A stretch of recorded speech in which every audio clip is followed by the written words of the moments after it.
Hi అండి, అందరికీ నమస్కారం. Welcome back to my channel. ఈ వీడియోలో ఇప్పుడే అందిన వార్త, దేశ చరిత్రలోనే సంచలనం, సుప్రీంకోర్టు తీర్పులు. మరి పూర్తి వివరాలంటో ఈ వీడియోలో తెలుసుకుందాం. వీడియో ఎక్కడే కానీ స్కిప్ చేయకుండా ఎండ్ వరకు చూడండి ఫ్రెండ్స్, అప్పుడే ఇన్ఫర్మేషన్ పూర్తిగా అర్థమవుతుంది.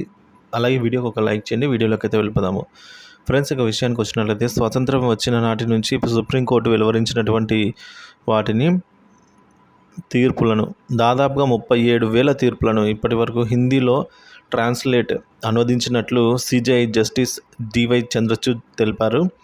సుప్రీంకోర్టు ఇప్పటి వరకు ఇచ్చిన తీర్పుల్లో ఎక్కువగా హిందీలోకి అనువదించగా, ఆ తర్వాతి స్థానంలో తమిళం ఉన్నట్టు చెప్పారు. ఓ కేసు విచారణ సందర్భంగా జస్టిస్ డివై చంద్రచూడ్ అలాగే justice JB Pardiwala, justice Manoj మిశ్రాలతో కూడినటువంటి ధర్మాసనం ఈ వివరాలను వెల్లడించింది. రాజ్యాంగం గుర్తించినటువంటి ప్రాంతీయ భాషల్లోకి తీర్పులను అనువదిస్తున్నట్లు పేర్కొంది. రాజ్యాంగంలోని 8వ షెడ్యూల్లో పొందుపరిచినటువంటి 22 భాషల్లోకి తీర్పులను అనువదిస్తున్నట్లు తెలిపారు. అతి త్వరలో అందుబాటులోకి తీసుకురానున్నట్లుగా తెలుస్తోంది. విచారణ సమయంలో ఈఎస్సీఆర్ ఉపయోగించి పాత తీర్పులను ప్రస్తావించాలని న్యాయవాదులకు జస్టిస్ డివై చంద్రచూడ్ సూచించారు.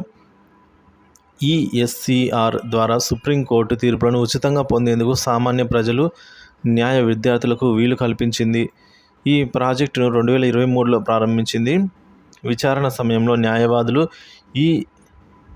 ఇంటర్నెట్ ఈఎస్సీఆర్ను అయితే ఉపయోగించి తమ వాదనను, గతంలో ఇచ్చిన తీర్పులను ఉపసంహరించుకోవచ్చు. ఇక ఈ తీర్పులు supreme court website, mobile app, national judicial data గ్రిడ్కి సంబంధించినటువంటి పోర్టల్లోనూ అందుబాటులో ఉంటాయి. సుప్రీంకోర్టు తీర్పుల అనువాదం ఆర్టిఫిషియల్ ఇంటెలిజెన్స్ సాయంతో దేశవ్యాప్తంగా అన్ని జిల్లా కోర్టుల్లో అందుబాటులోకి వస్తుందని ధర్మాసనం ఈ మేరకు పేర్కొనడం జరిగింది.